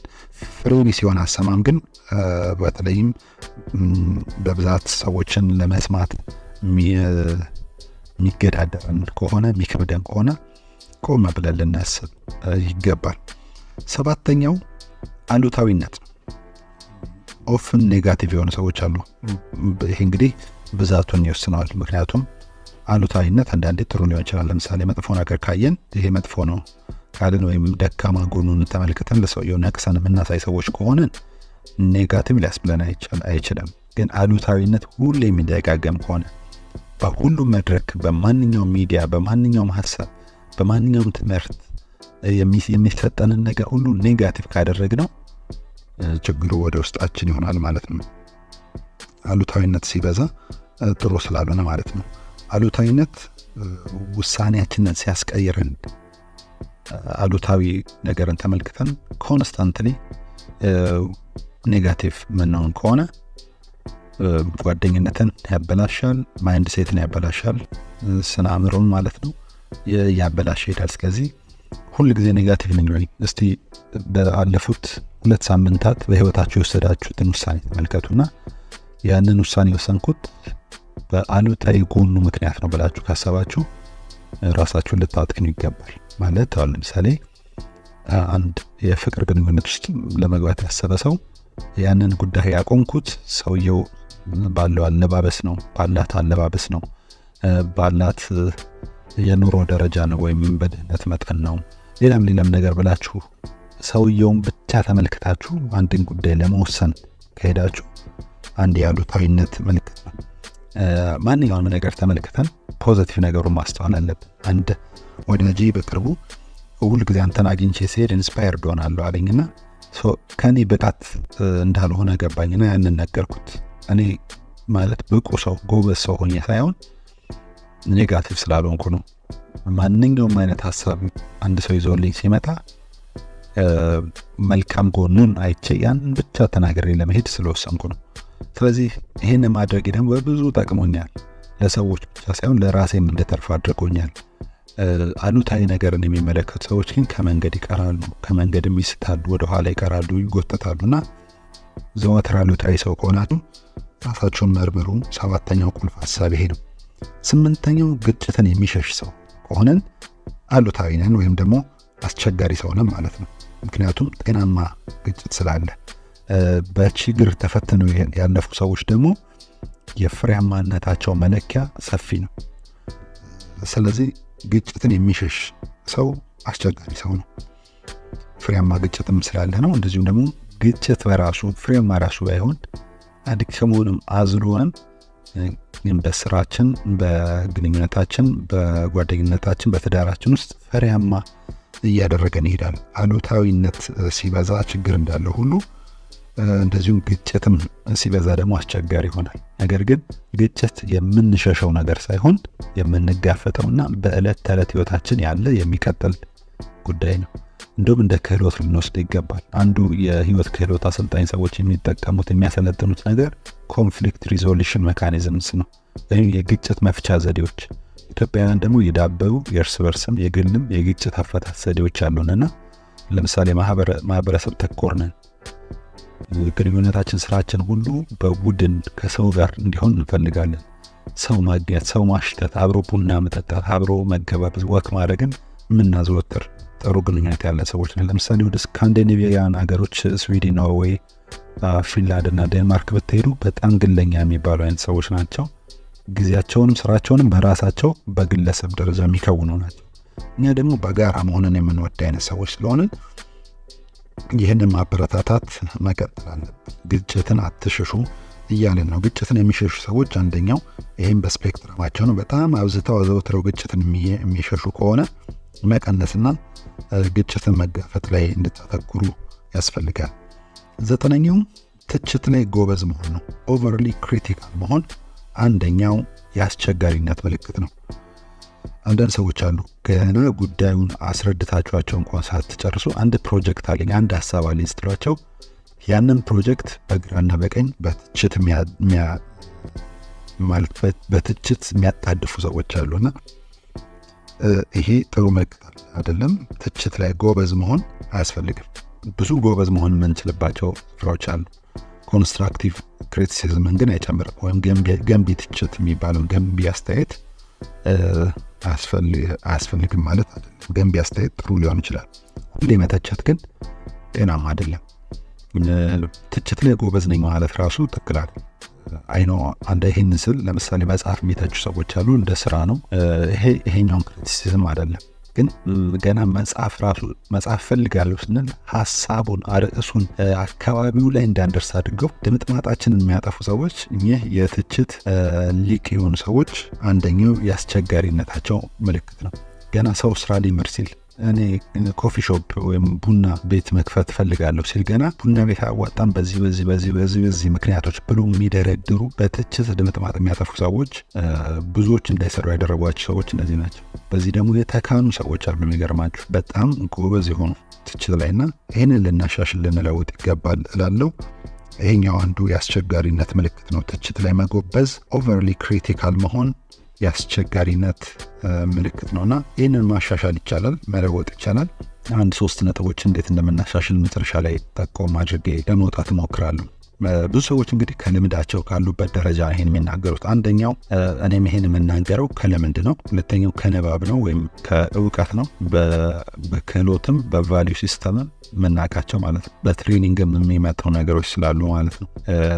እና በዚህ መልኩ ችሎታችንን ለትችት ያደረግን ሰዎች ደግሞ እንኖራለን ማለት በዚህ ደረጃ ክህሎት ያለን ሰዎች ጥሩ ተቺ ነው። እሱን ግን የቅድሚያ የሚሰጠው ቦታ አይደለም የሚለውን ማስመር ያስፈልጋል። 10ኛውና የመጨረሻው አስቸጋሪ መሆናችንና አለመሆናችንን የሚለይልን ነጥብ ማመስገን አለመቻል፣ ስትራግሊንግ ቱ ሾው ግራቲቲዩድ። እንግዲህ እንደምታዩት ቋንቋችን ራሱ አማርኛ ለማመስገን ሩቅ ነው። አመሰግናለሁ ከሚለው ቃል ውጪ በዛ ሰው ስራ እንደተደሰትን የምንገልጽባቸው ብዙ ቃላት የሉንም። በአንጻሩ እንግሊዝኛው በጣም ብዙ የማመስገኛ ቃላቶች አሉ። አይ አፕሪሺየት ዩ፣ ቴንክ ዩ፣ ግራቲቲዩድ የሚለው ራሱ አንደኛው ምስጋናን መግለጫ ዘይቤ ነው። በአካል ራሱ የምናሳያቸው ብዙ ጀስቶች አሉ። ገና ሰው አፕሮች ያደረጋቸው ነው። በውጭ ሀገራት ያሉ ሰዎች በተለይም በአውሮፓና በሰሜን አሜሪካ መልካምነታቸውን አክኖሌጅ ለማድረግ የሚያሳዩት ማለት ነው። እንግዲህ አክኖሌጅም አፕሪሺዬሽን፣ ሌሎችም ቃላቶች እንደዚሁ ማመስገኛ ቃላቶች ናቸው። ምስጋና የሌለው ሰው ውጤታማነት ላይ አስተዋጽኦ የሚያደርግ ሰው ነው፣ ወይም አሉታዊ በአሉታዊ መልኩ ማለት ነው ውጤታማ እንዳንሆን ከሚያደርጉ ሰዎች መካከል ግራቲቲዩድን የሚያሳዩ ሰዎች ናቸው። መልካም አካባቢን ይፈጥራል። አመስጋኝ ሰዎች ሁል ጊዜ ይከናወንላቸዋል። ምክንያቱም ሾዊንግ ግራቲቲዩድ ክሬትስ ፖዚቲቭ ኢንቫይሮንመንት፣ ሰውየው እንደተከበረ እንደወደድነው እሴቱን እንዳገኘንለት ይቆጥረዋል። ስናመሰግነው ዋው ትልቅ ነገር ነው ያደረክልኝ ስንል ማለት ነው። ቀላል ነገር ሊሆን ይችላል ይሰራልን፣ ግን ከዛ ልክ በላይ ነው ማመስገን ያለብን። እንግዲህ እነዚህ 10 ነጥቦችን ተመልክተናል።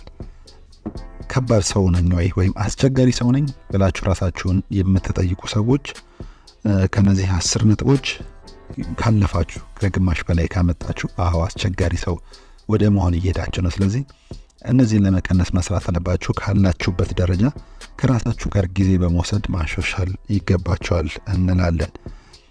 ከባድ ሰው መሆን ለመሻሻል ወይም ለለውጥ ሩም የለውም፣ ክፍል የለውም፣ ስፍራ የለውም ማለት አይደለም።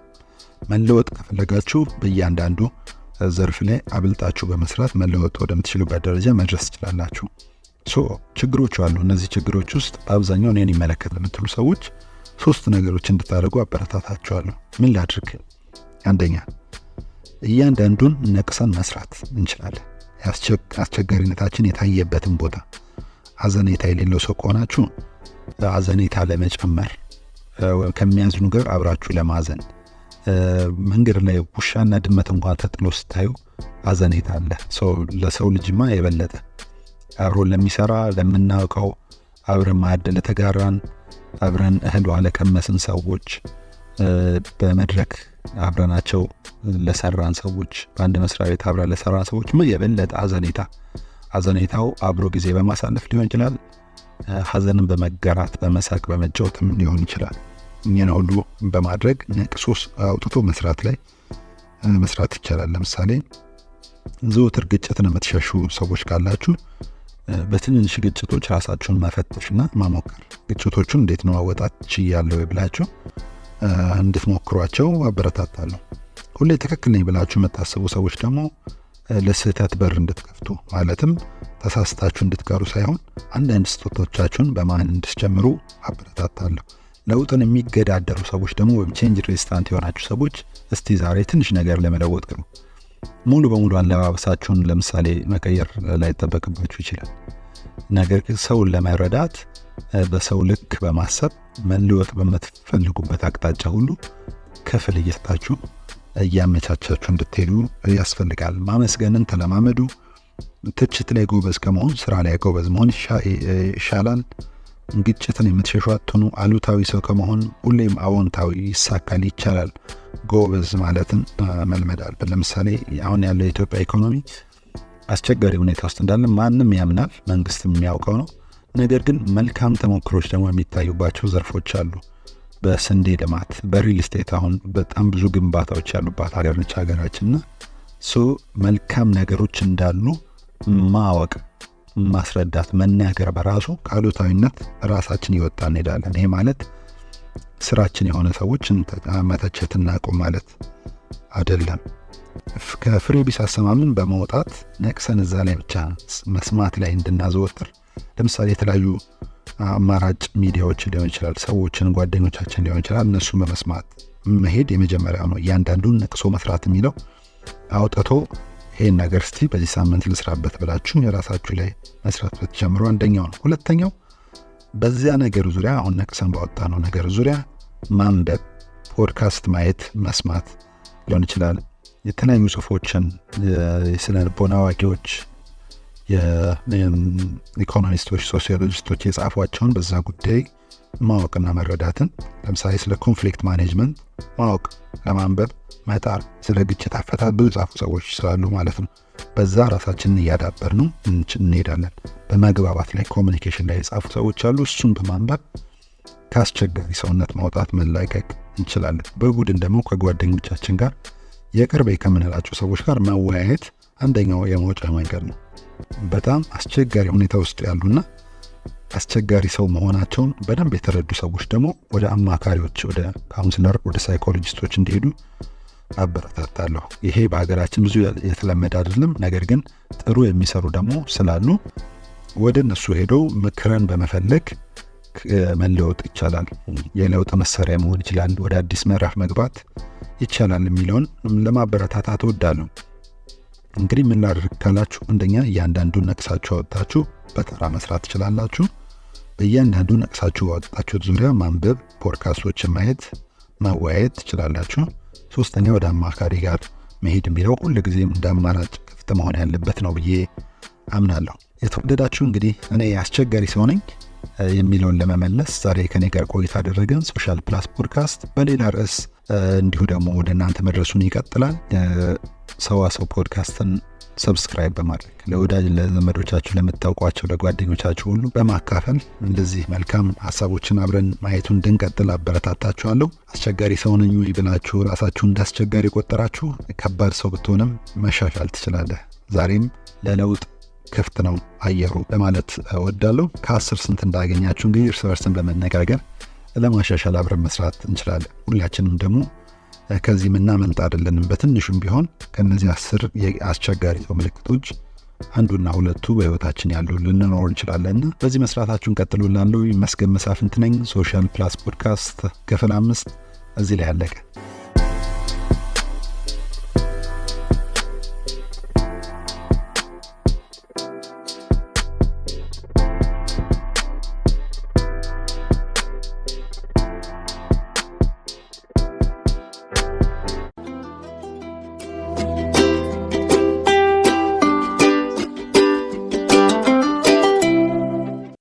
ተመለስን አድማጮቻችን። ሰዋሰው ቅምሻችን እንደቀጠለ ነው። አሁን ደግሞ ሰዓቱ ድንቃ ድንቅን ወደ እናንተ የምናደርስበት ነው። አሹ እንግዲህ በዚህ ሳምንት ፈላልጎ ተፍ ተፍ ብሎ ያዘጋጀልን ድንቃ ድንቅ መረጃ አለ። እሺ እጅ ከምን ባሳለፍነው ሳምንት ምናልባት ደግሞ የዛኛው ሳምንት አንድ መረጃና ሲሰስ ነግረን ነበር። ሎተሪ ወጣላቸው ሰዎች ደግሞ ሎተሪ እንደወጣላቸው ሁለት እንግሊዛዊ ጥንዶች እድል በቃ ላለው በጣም እንደዛ ስንል ነበር። ይሄኛው ደግሞ ከዛ በተቃራኒ ነው። በስተት የተጣለ የ1.5 ሚሊዮን ዶላር አሸናፊ ሎተሪ ትኬት በቆሻሻ መጣያ ውስጥ ተገኝቷል። ማናገኘው ነው ጥያቄ። ነገሩ በሀገረ ጣሊያን የተካሄደ ነው። በጣሊያን ቢንቶንቶ ከተማ የሚኖሩ አንድ ግለሰብ የ1 ሚሊዮን 150 ሚሊዮን ዶላር ያሸነፈበትን የሚሊዮን ዴይ የሎተሪ ትኬት በስተት ቆሻሻ ውስጥ ጥለውት የነበረ ቢሆንም የቆሻሻ ጽዳት ሰራተኞች ባደረጉት ከፍተኛ ፍለጋ ግን ሙሉ በሙሉ ሳይጎዳ ተገኝቷል። የሚገርም ነው። አገኙት ራሳቸው መልሰው በቃ ጣፍቷል ቆሻሻ ውስጥ። ከዛ የቆሻሻው መኪና ያለበት ቦታ ተኪዶ የተሻለ ቦታ ተፈልጎ ጽዳቶቹ ተፈልገው ሳይጎዳ እንደተገኘ ነው። እድለኞች ናቸው በጣም። እንደ ዩፒአይ ዘገባ ከሆነ ግለሰቡ ትኬቱን ሱቅ ውስጥ ሲያስመረምሩ ሊከፈል የማይችል የሚል መልእክት በማየታቸው አልወጣልኝም በሚል እምነት ጥለውበት ነበር። ነገር ግን መልእክቱ የእጣው መጠን ከፍተኛ በመሆኑ በሱቅ ደረጃ ሊከፈል እንደማይችል የሚያሳይ እንጂ ትኬቱ አልወጣ ማለት ግን አልነበረም። ትንሽ ገንዘብ መስሏቸው ተሳሳተ መረጃ ነው ሊቀበሉ ነው ሞክሮት። ታዲያ የሱቁ ቆሻሻን ቀድሞ ተጠራርጎ ቢወሰድም ሳንብ የተባለው የቆሻሻ ጽዳት ኩባንያ ሰራተኞች ቆሻሻን የጫነውን መኪና በመለየት ልዩ የቆሻሻ መለያ ማዕከል ውስጥ ለአንድ ቀን ባደረጉት ከፍተኛ ፍለጋ ይሄኛው ትኬት ማግኘት ችሏል። ትኬቱም ሳይጎዳ ያው ዋጋ እንዳለው ተደርጓል።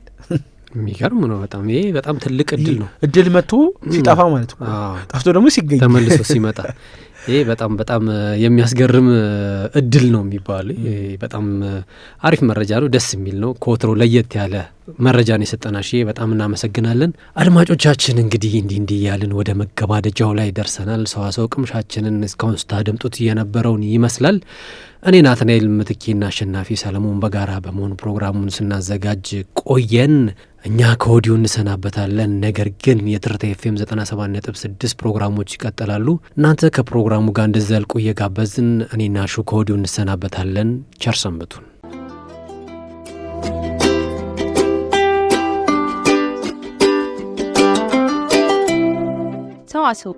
ሰዋሰው ቅምሻ ከሰዋሰው መተግበሪያና ዩቱብ ቻናል የተገኙ ቁም ነገሮች የሚቀርቡበት ሰዋሰው ቅምሻ ሰዋሰው ቅምሻ ዘወትር እሁድ በዚህ ሰዓት